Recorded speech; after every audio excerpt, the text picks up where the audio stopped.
2024 será um ano desafiador para o Brasil, segundo o relatório do Banco Mundial. E sim, gente, chegou mais um ano e com ele mais um monte de previsões que eu quero trazer para vocês nesse vídeo de hoje, mas não porque eu realmente acho válido acreditar nessas previsões, mas porque eu acho muito importante nós prestarmos atenção nos motivos por trás de todos os números que eu vou apresentar para vocês. Desde Selic, dólar, inflação, a nossa bolsa de valores, déficit fiscal e sim, gente, os motivos é importante que sejam levados em consideração, porque às vezes você, por exemplo, investe nesse setor que eles estão prevendo que será afetado nesse ano de 2024, e aí não quer dizer que você vai mudar a sua estratégia, mas quer dizer que ao menos você já tinha pego esses indícios agora no início do ano e não foi pego de surpresa e não criou expectativas à toa. Então me acompanha até o final do vídeo, já deixem um like de vocês, se inscrevam aqui no canal e cliquem no sininho porque tem conteúdo novo e claro, me respondam aqui embaixo, será que esse ano de 2024 os economistas, os analistas, os agentes de mercado, eles vão mais acertar do que errar? E eu pergunto isso, gente, porque o ano de 2023, a maior parte da galera errou, passou longe dos números que realmente aconteceram. Mas vamos lá, gente, eu vou trazer para vocês, sim, em breve, o relatório do Banco Mundial, mas também alguns dados do IPEA,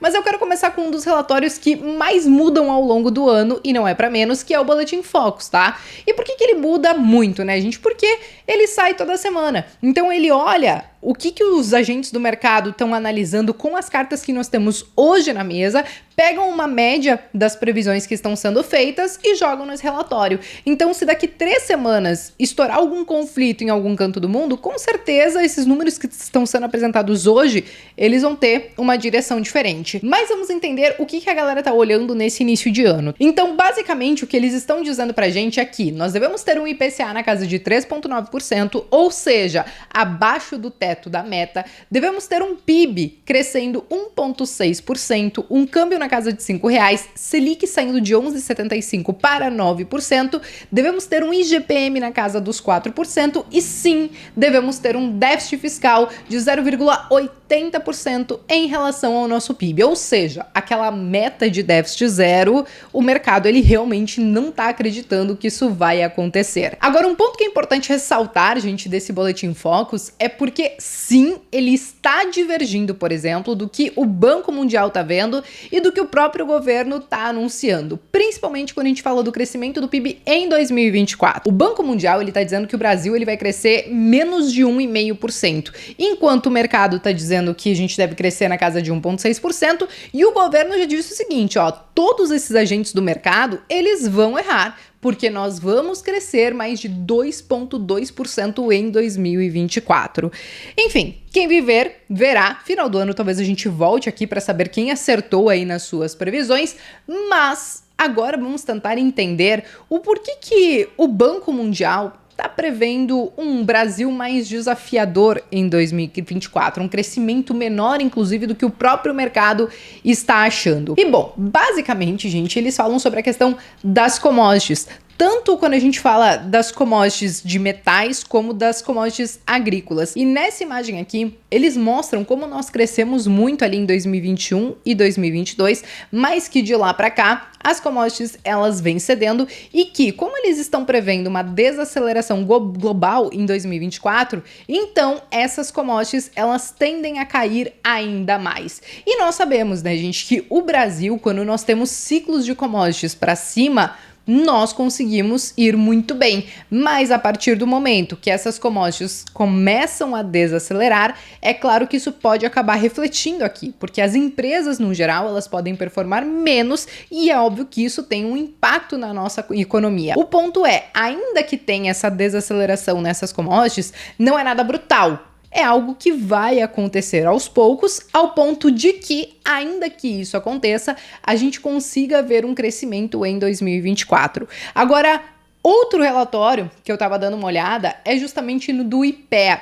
e ele corrobora com essa teoria de que as commodities podem trazer um crescimento menor para o Brasil. E como vocês podem ver, aqui eles destacam duas principais commodities, que é a soja e o minério de ferro, que são as nossas principais commodities que são exportadas hoje. Então, mais uma vez, eles mostram esse crescimento que nós tivemos ali logo depois da pandemia, mas que do ano passado para cá, até 2022, finalzinho de 2022, os preços eles começaram a cair. E eles trazem, inclusive, nesse gráfico aqui, a previsão de que em 2024 essa queda ela continue, ainda que, mais uma vez, não seja uma queda brutal, só traga talvez um crescimento menor do que talvez o próprio governo está esperando, né? Um crescimento de mais de 2,2%. Claro, existem outros pontos, né, que a gente precisa observar, que dentro do relatório do Banco Mundial, eles trouxeram que sim, a questão das commodities pode ser muito importante para o Brasil e vai ter esse impacto no Brasil, junto com essa desaceleração global. Eles até trouxeram, né, que mesmo que a gente já esteja nessa fase, né, de corte de taxa de juros antes do que boa parte do mundo, porque nós também subimos as taxas de juros rapidamente, né, e eles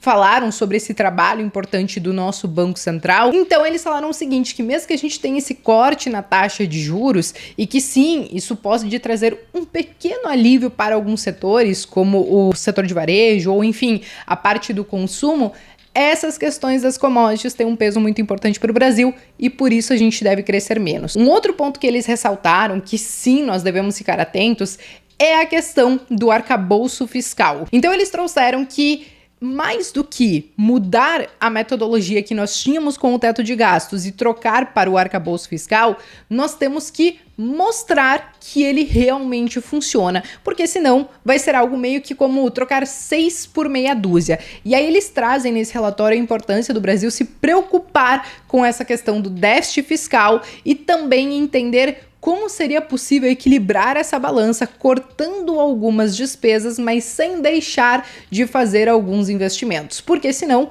volto a falar, eles escreveram no relatório, eu vou deixar o link para vocês aqui embaixo, que se a gente não conseguir prestar atenção nessa questão do fiscal e não respeitar o arcabouço fiscal, então, no final das contas, a gente meio que vai ter trocado 6 por meia dúzia. Então, no geral, esses são os principais dados e fatores que mostram que tanto o mercado, como o Banco Mundial, como algumas informações do IPEA, estão trazendo talvez algumas previsões um pouco mais desafiadoras, mas que ainda assim a gente vai ter algum crescimento. Agora vamos falar, gente, sobre a questão da Bolsa de Valores. Essa eu acho que é a parte que a galera mais erra, porque não tem o que fazer. Nós estamos falando de renda variável, é muito difícil que a gente chegue no primeiro dia do ano e queira prever o que vai acontecer lá no final do ano, tá? Claro que todos os agentes do mercado, eles estão olhando todos esses fatores econômicos que impactam também as empresas da nossa Bolsa de Valores.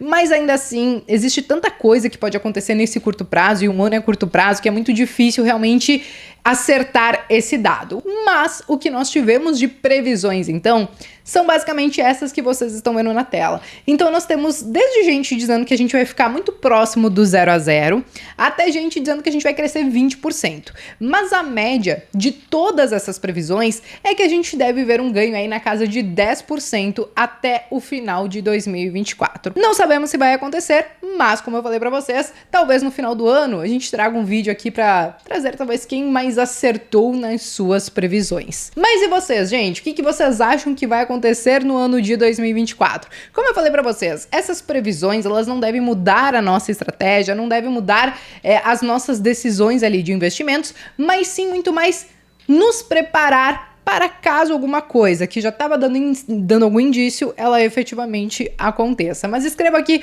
o que vocês acham que vai ser de 2024. Eu me despeço por aqui, mas vejo vocês então no próximo vídeo.